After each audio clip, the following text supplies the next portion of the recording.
Hello বন্ধুরা, আসসালামু আলাইকুম। মাই নেম ইজ রাব্বিস রাহুল। তো আজকের ভিডিও চলে আসলাম। তো আজকের ভিডিও বন্ধুরা আপনাদেরকে দেখাবো আপনারা কিভাবে বাসায় বসে আলু চিপ ভাজবেন। তো বন্ধুরা কিভাবে কি করে আপনারা আলু চিপ ভাজতে পারবেন বাসায় বসে সেইটা দেখাবে। তো চলুন শুরু করা যাক। তো বন্ধুরা সুন্দর করে আলুগুলো এভাবে ধুয়ে নিয়ে বন্ধুরা সেদ্ধ দিতে দেবেন। সেদ্ধ দেওয়া হয়ে গেলে বন্ধুরা এভাবে সুন্দর করে ঢেকে দেবেন।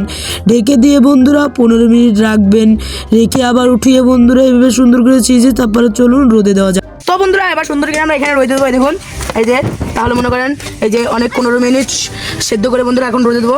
দিলে বন্ধুরা একটা নতুন প্রসেসে বন্ধুরা আপনাদেরকে চিপ বানিয়ে দেখাবো। তো এটা এখন থাকবে কিছুক্ষণ এখানে থেকে, তারপরে মনে করেন আমরা ভাজবো।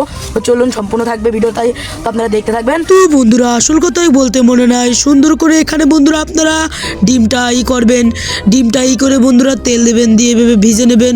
ডিমের ভিতর চবিয়ে চবিয়ে ভেজে নিয়ে বন্ধুরা সুন্দর করে কড়কড়া করে লাল লাল করে বন্ধুরা উঠাই ফেলাবেন। এইভাবে সবগুলো ভেজে নেবেন। তো বন্ধুরা দেখুন বন্ধুরা ভাজা হয়ে গেল বন্ধুরা। এবার আমরা টেস্ট করে আপনাদেরকে বলবো। বিসমিল্লাহ, মজা বলার মতো না।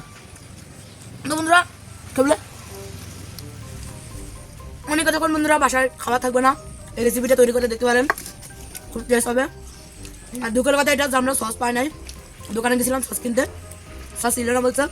সস দিয়ে খালি এই সারটা দুগুণ বেড়ে দিতে পারো। তো বন্ধুরা আজকের ভিডিওটা ছিল, রেসিপিটা আপনাদের কাছে শেয়ার করলাম। কেমন হয়েছে কমেন্টের মাধ্যমে জানাবেন।